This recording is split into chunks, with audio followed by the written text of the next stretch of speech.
Hi everybody! In this video I want to talk to you a little bit about the concept behind and process for creating this little painting, which I have entitled Eve. So let's get right into it. This painting is unusual for me because I am, first of all, normally a landscape painter.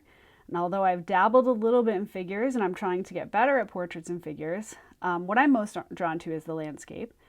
And it's also unusual because this painting started with a concept instead of with a specific image that I was trying to capture. This painting emerged from a call for art by ArtsWorcester, which is a local gallery where I'm a member. A few times a year, ArtsWorcester puts out calls for member shows, and this particular show is a collaboration with the Fitchburg Art Museum.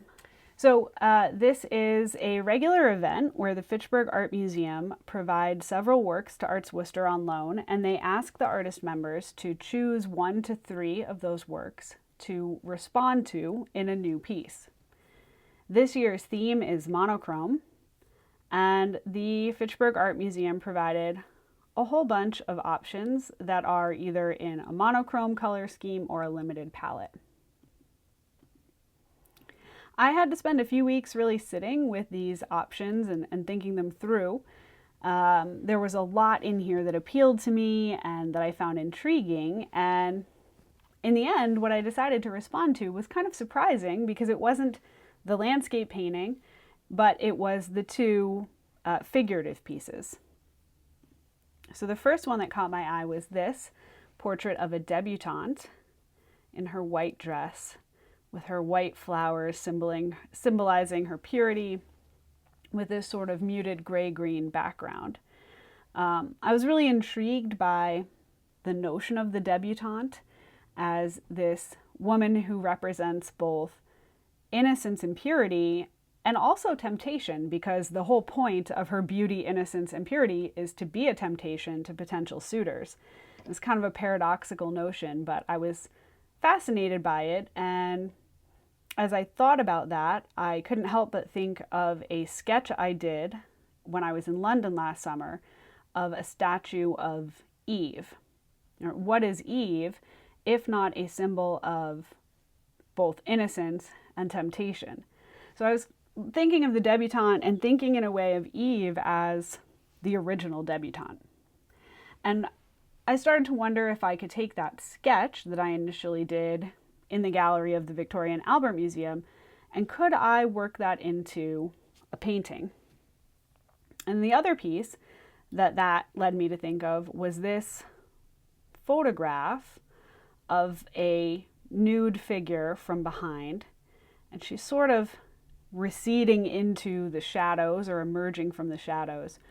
And so I started thinking, could I perhaps create a image of Eve using the sketch that I did of the statue as my model, and could I then play around with layers of watercolor to make it a sort of semi-abstract image? And that's what I decided to work on.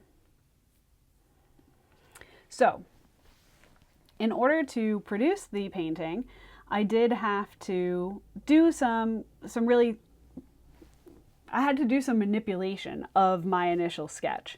So I went back into my photos, I found some reference photos I took at the museum, and I manipulated them to create a composition that I thought would work better for this task. So the first thing I had to do was I had to take that image and I cut out the background. So I went into Photoshop, I removed the background. One of the challenges in the gallery is there wasn't one single consistent light source. There was light coming from all around. So I used Photoshop to manipulate the light a little bit to strengthen the light and shadows in my reference photo. And then I also put in a dark background. And as I was thinking of compositional choices, I ended up deciding to reverse the image. So in my original sketch, Eve is sitting kind of facing to the right. I flipped it. I might have my right and left backwards, but I reversed it so that she's facing the opposite way and that her body is coming up and curving. Anyway, you see what I mean in the photos here. So I flipped it around. I just thought it was a better composition. And once I had manipulated the photograph in Photoshop, I moved over to another app that I like, which is called Grid Painter. And I use Grid Painter for several things. One, I use it to crop my compositions and create a drawing grid. I rely a lot on drawing grids for accurate representations. And then second, I like to use it to play around with the values. So in Grid Painter, I can set the composition, overlay a grid, and then you can take the painting and put it in black and white, in no tan, which is a 2 color, just a black and white value scale. You can do 3 and 4 color value scales, and you can manipulate the white point and the black point to get the value pattern that's going to work best for you.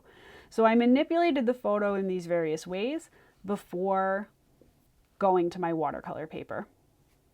Once I had the photograph just right and I had it ready for a drawing, I did a sketch on regular paper, and then I used tracing paper to get that onto my watercolor paper.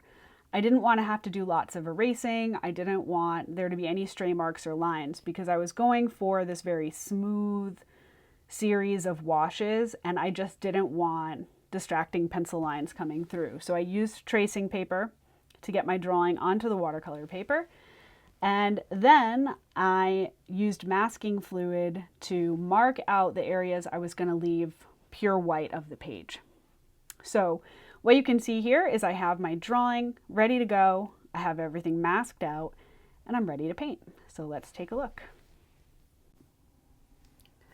Because I had already used masking fluid to preserve the white of the page, what I decided for an approach was that I would use the wet into wet technique and that I would wet down the entire page and run a very light wash of color, trying to vary up the intensity of the color or the tone of the color. While the show is called monochrome, artists do have freedom to use a limited palette, so they've suggested we work either in monochrome or a limited palette. And so what I chose to do was use a combination of 3 pigments: buff titanium, cerulean blue, and raw umber. And I really love this combination. It creates this interesting blue-gray color that has a mix of both cool and warm, right? The warm from the buff titanium and that raw umber, but really cool from the cerulean blue. It granulates, so it creates interesting textures, and to me it sort of mimics the kind of cool stone of the statue that I was inspired by. And it also is just a really interesting shadow color. So by mixing those 3 pigments, you can see here as I'm washing them onto the page, I'm letting them mix and mingle and blend on the page. I knew ultimately that the right side was going to be the darkest, so I put some of the darker tones there even in this first wash. But overall, I tried to keep it really light. This is basically going to be my mid value. Right? I'm essentially working on a 3 value painting. The lightest value will be the areas that I covered in masking fluid because I preserved the white of the page. And then I'm going to have the figure be mostly composed of this mid value color. And then the shadows and the background will be my darkest color. So I put this wash on, and once it's all in place, then I have to let it dry completely. Now that the painting has dried completely, it's time for the next layer. And to approach this layer, what I decided, sticking with a mix of my same 3 colors, that I would put in the shadow areas on the figure and the background. And one of the things I've sort of struggled with in watercolor is being brave enough to leave hard edges. I'm a sort of compulsive blender, and I'm always creating all these soft edges. But for this painting, because I want the figure to be sort of semi-abstract, that I would be brave and leave those hard edges. So you can see here I'm bringing some of the shadow shapes in on the face, and I think you can tell in the image that the paint is very wet. It's sort of puddling up, but I'm gonna go ahead and leave the hard edges in place and let the planes of the face and the shape of the figure emerge from that. So that's my goal anyway. And you can see here now that I've really blended the three pigments that it does make quite a strong gray, but I think it's a really warm, interesting gray, certainly more interesting than some kind of pre-mixed gray like a Payne's gray or Jane's gray. Building my own gray from pigments on my palette creates a little bit more nuance and interest, I think. So I'm going to go ahead and put some music on and let the video play, and I'll come back if I need to comment on anything interesting happening.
One of the things I really love about this technique is that it's a great demonstration of the way that when we're painting, we're really painting light and shadow. And, you know, I think people think about that with photography a lot. Like, what does photography do? Well, it captures light and shadow. But we're really also doing that with painting as well. And here, this is not a particularly it's not in any way, shape, or form a photographic depiction of the statue. It's more abstract, but our eyes are able to read this as a figure because of the placement of light and shadow. So once again, we're going to let this dry completely, and then we'll come back for more details.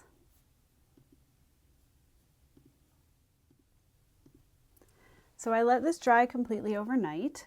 And now I'm back and I am so ready to get this masking fluid off. And I'm doing this first thing in the morning. You can tell because yes, that is my bathrobe. I woke up and I was just so excited to reveal the painting and see how my experiment is coming together that yes, I was absolutely painting while still in my jammies in my bathrobe. But here you can see I'm gently removing that masking fluid. When I applied the masking fluid here, I did use an old paintbrush, but I also used a clay shaper, which is a silicone tipped tool that allows you to get really fine lines and details in masking fluid. So if you're looking for a way to make your masking fluid more precise, definitely look into some clay shapers. And I do usually use a sort of little, it's almost like an eraser kind of tool to remove the masking fluid. But my studio was a mess this morning and I could not locate mine. So here I'm using my fingers, which also does absolutely work fine. And in fact, even if I use my eraser tool, I still usually have to run my fingers over it to make sure I didn't miss anything. You can see here just revealing some of the highlights for where the light is hitting the figure. I think it adds a lot to have those most defined preserved areas. Okay, so now it is time for the final details that are going to bring this all together. And I'm just making a little bit of adjustment to my lightest areas, and I'm also going to adjust some of my darkest areas. And I'm going to go ahead and put some music back on, and I'm also going to speed up this clip a little bit as I put the final details in.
Reveal as I take off the masking tape and we take a look at what this painting has turned out like.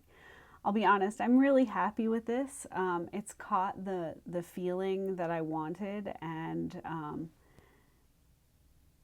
overall, to me, this experiment was a great success. It was incredibly fun to work in this way, to start with a concept instead of an image, and then to make some choices based on that. And I definitely see myself doing a bit more of this kind of thing in the future. Thanks for watching.